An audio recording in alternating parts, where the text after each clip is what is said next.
kembali di Apa Kabar Indonesia Malam. Bang Sultan, Anda kan sebagai sesama anggota Dewan ya, melihat kejadian ini bagaimana? Ini ada rekan-rekan Anda di Banggar, dipanggil KPK, pimpinannya merasa tersinggung, lalu kemudian dipanggil lagi, tidak mau datang selama klarifikasi ini belum dilakukan, begitu. Saya menyampaikan begini, kalau negara ini sepakat, kita sama-sama, negara ini menjadi negara yang bersih, pemerintahan ini juga pemerintahan yang bersih, harus semua mengikuti undang-undang atau aturan yang kita buat. KPK punya hak memanggil, ya. Dan masuk pimpinan semua dipanggil ini. Ya, kan sudah datang kan? Ya. Kan nggak ada masalah. Nggak ada, mereka klarifikasi. Nggak ada masalah kan. tapi dipermasalahkan. Begini, itu tadi ada mungkin butuh klarifikasi. Itu juga nggak perlu diperdebatkan lah. Makanya jalan keluarnya kan besok mau bertemu. Tapi yang saya inginkan adalah KPK kita harapkan menjadi KPK yang profesional ya. Di luar negeri itu ada KPK, tapi pencegahan yang diutamakan. Akhirnya mendidik kita menjadi bersih, jadi orang yang bersih. Bukan ngintip-ngintip orang pula kan. Ada penyadap kayak gitu. Tapi silakan saja kalau mereka menganggap bahwa di Banggar ini ada sesuatu yang salah, silakan mereka bongkar, kita akan dukung. Dan kawan-kawan di Banggar dia siap kok itu semua itu. Nggak ada masalah bagi kita. Kemudian juga KPK, kemarin katanya diundang kawan-kawan, nggak datang juga. Ini yang kata orang akhirnya satu gitu kan. Itu nggak perlu terjadi mestinya. Jadi KPK itu juga mitra kita. Yang ngawasi KPK juga parlemen. Jadi kalau yang saya baca di running text macam-macam itu, KPK memanggil bukan badan anggaran itu, tapi personal ya, yang ada di sana, yang sesuai nama dan jabatannya. Sebenarnya itu jadi semacam mass media mencantumkan seperti KPK versus Banggar. Banggar itu ada sekitar 80 orang ya, 80 orang di sana itu, dan perwakilan seluruh fraksi dan komisi-komisi 1 sampai 11 ada ya, di sana. Tapi tetap harus dibedakan Bang Sultan. Ini dipanggil untuk sebuah kasus korupsi yang sebenarnya ditangani oleh KPK. Tidak ada masalah kan, mereka datang kan. Yang hari ini kan tidak datang. Loh itu katanya surat panggilannya terlambat. Dan dari KPK juga menyatakan akan kami panggil minggu depan. Tapi klarifikasi besok akan diadakan. Ini yang mau kita letakkan proporsional. Jangan sampai ada orang mengadu ini yang menurut saya ya, bahkan koruptor sendiri yang ingin mengadu ini, akhirnya kita pecah semua. Jangan. Banggar itu kita minta bekerja sesuai dengan aturan, karena disitulah letak kue pembangunan ini. Kalau mereka tidak bekerja kan repot. KPK juga harus profesional, karena gitu kan. Akhirnya nggak ada masalah kita. Jangan sampai ini diadu. Yang senang ya orang-orang yang harus kita berantas kan demikian. Dari Komisi Anggaran Independen, Bung Prastowo. Ya, kita sebenarnya ingin perdebatannya lebih substansial ya.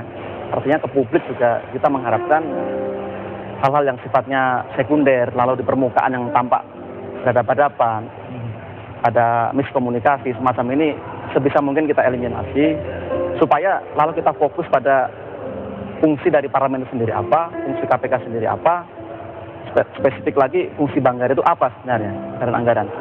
Di sini kan kita lalu seolah-olah kita terjebak pada suatu perdebatan soal prosedur, soal terminologi, dan sebagainya.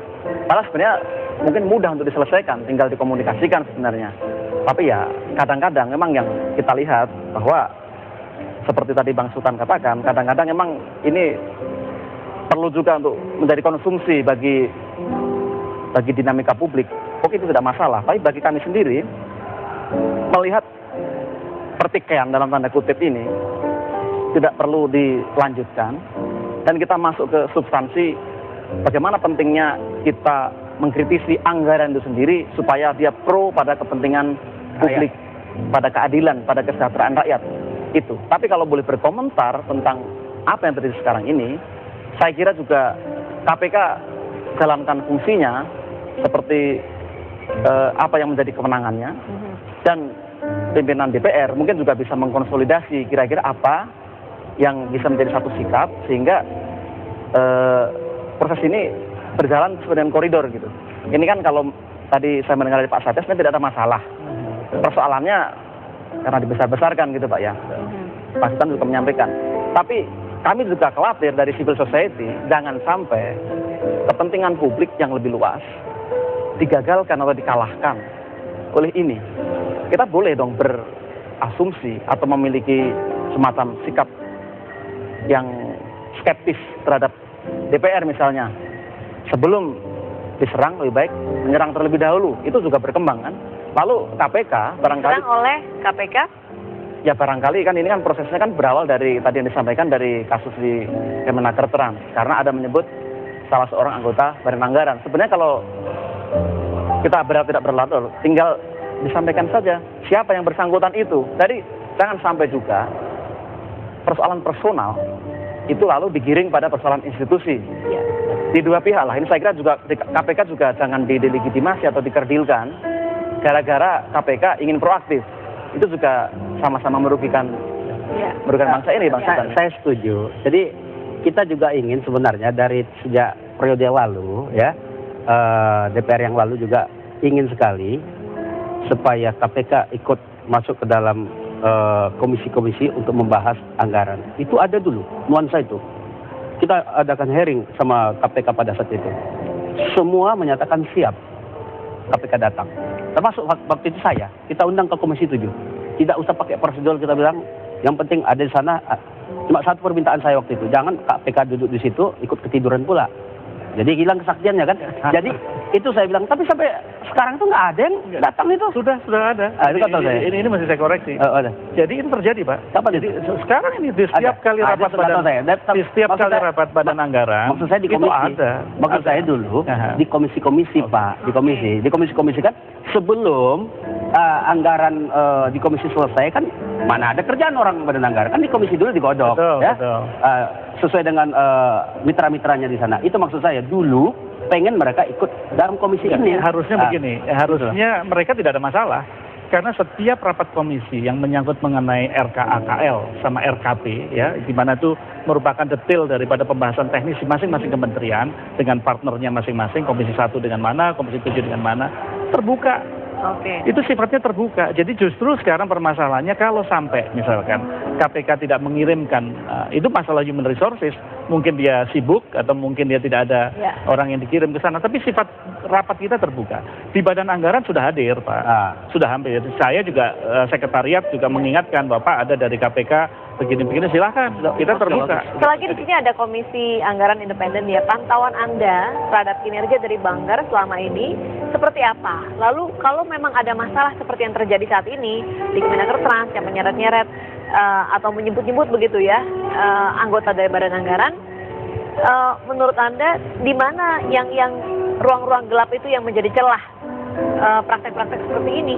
Ya, kalau kita rujuk ke undang-undangnya ya, maksudnya Undang-Undang 27 tahun 2009, terutama di pasal 107 ya, tentang fungsi atau kewenangan Banggar, sebenarnya memang mereka sebenarnya lebih bersifat makro, tataran merumuskan kebijakan-kebijakan ekonomi makro, dan sekaligus sinkronisasi terhadap apa yang dilakukan oleh komisi-komisi. Ini tugas mereka sebenarnya. Tetapi kalau kita melihat, memang tugas Banggar jauh dari memuaskan, jauh dari optimal. Tapi saya kira memang ini problem kelembagaan kita secara umum. Sebagai contoh begini, hampir tidak pernah terdengar Badan Anggaran itu memberikan APBN alternatif. Di Amerika misalnya punya CBO, Congressional Budget Office, isinya expert mereka yang supporting untuk memberikan tawaran APBN alternatif. Ini tidak pernah dilakukan. Jadi seolah-olah fungsi Banggar sebagai terminal akhir, lalu apa yang ditengarai publik, di situ kan ketika semua komisi masuk ke sana, sinkronisasi, di situ kekhawatiran itu dimainkan. Nah ini beralasan karena memang dugaan yang terakhir Kemenaker Trans itu terjadi, komisi tidak membahas itu, tetapi itu muncul dalam dilompati komisinya. Ada pelompatan seperti itu. Ya, perlu saya koreksi, semua ada aturannya di dalam MD3 itu. Jadi kita tidak bisa membahas atau menafikan apa yang menjadi hasil daripada komisi. Itu tidak bisa itu. Ya. Jadi nanti komisi akan marah. Komisi akan protes kalau angka-angka yang sudah diputuskan di komisi untuk RKKL atau RKP itu dirubah begitu saja di Badan Anggaran. Nah, jadi sebetulnya ini satu hal yang ada mekanismenya di dalam MD3 ya, antara apa fungsi daripada komisi dan bagaimana Banggar itu merumuskan. Kayak sebagai salah satu contoh, misalkan kita ngomong asumsi makro gitu ya, kita ngomong mengenai lifting, kita ngomong mengenai harga minyak, kita ngomong mengenai pertumbuhan ekonomi dan lain sebagainya.